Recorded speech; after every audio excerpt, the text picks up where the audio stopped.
And just squeeze it as hard as you can to get all the milk out.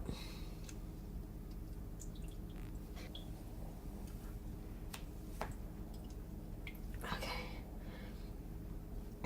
All right. So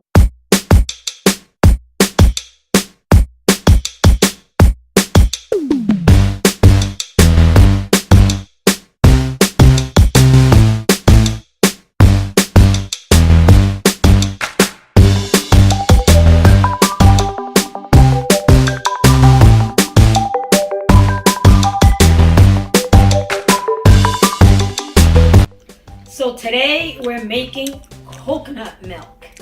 I'm gonna go crack this coconut. Usually you can use a knife and hit it all around and it cracks open. The way I open the coconut is I hit it with the knife, with the back of the knife, and go all around.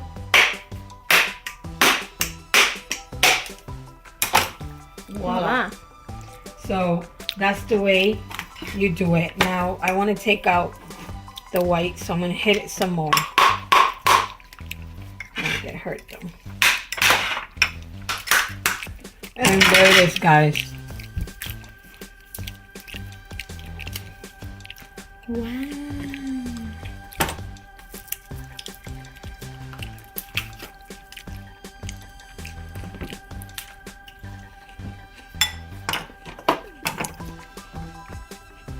So when you have a piece that is stubborn and won't come out, you just get a little spatula like this. Don't use a knife, you might get cut.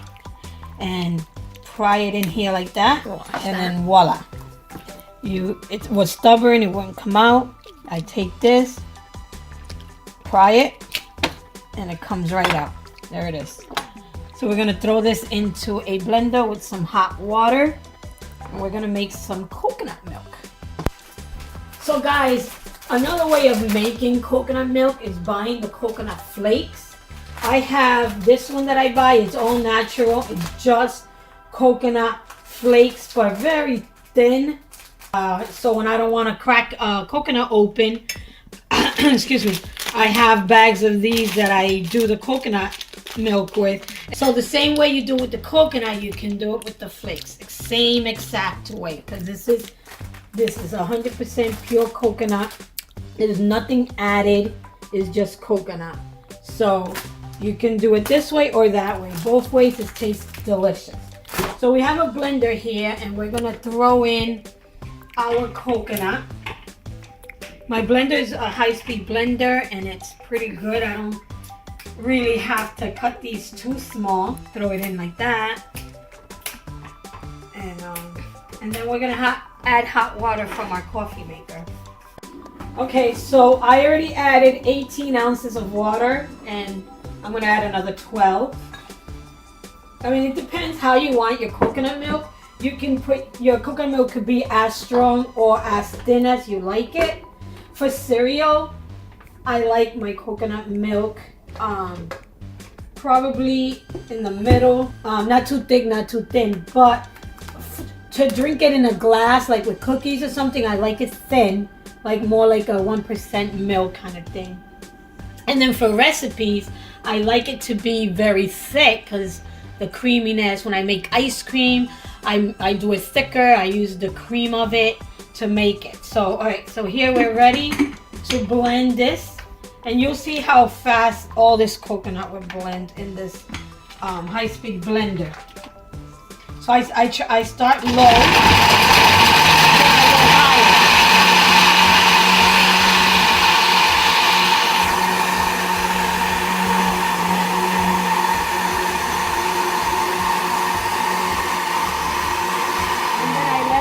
For a while. This blender has a feature where you just turn it on and it goes on, stops and goes, stops and goes. That's just a feature that the blender has.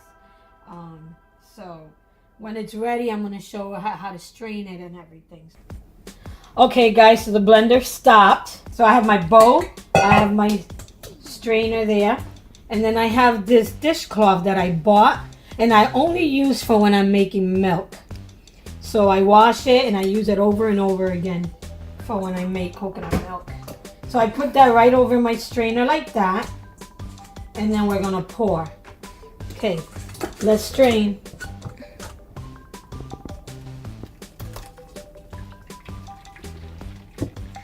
Do a little bit at a time. And then you just let it go down. I'll show you in the bottom, see? Look at the white milk in there, so delicious.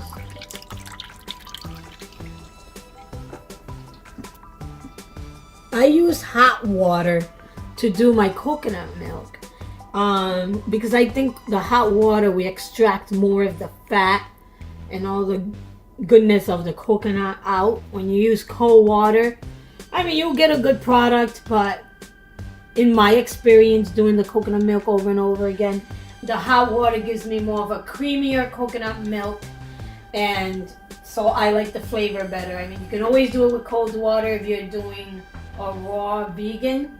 You can do it with cold water, but because I'm not doing raw, I do vegan but not raw, I do it with hot water because I like the finished results better. Okay, so now we're gonna take the cloth like this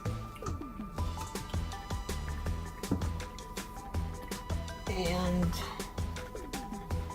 we're gonna squeeze the heck out of this cloth. But we're gonna squeeze. If it's too hot for you to squeeze, you can always just let it rest there for a little while until it cools down, and then you're gonna do it again.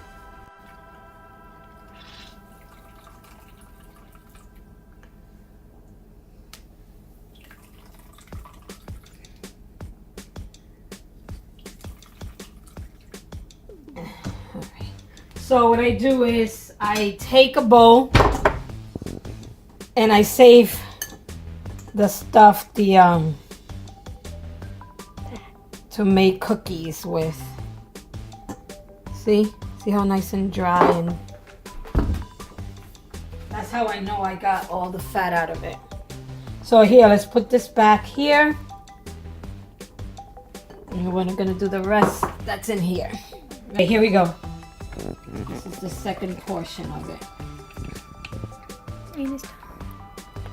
I only strain it once. There's people that are OCD and they strain it more than once, but I only strain it once. If you want to strain it again, you can, but with this dishcloth, I do pretty good. I get it all out. So here we go again.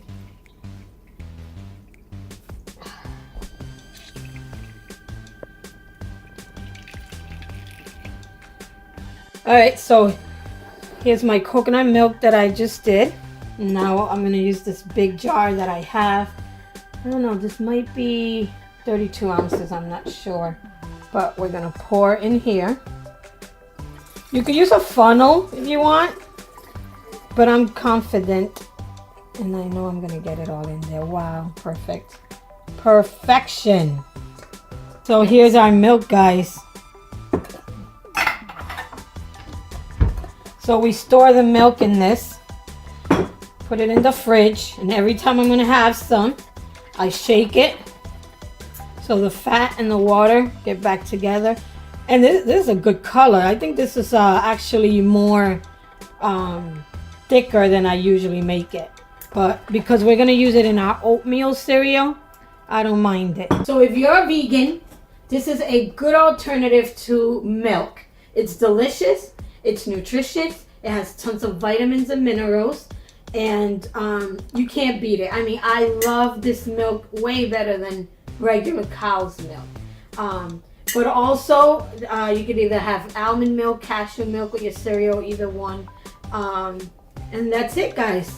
So if you like this video, can you please give it a thumbs up, and please subscribe. Thank you.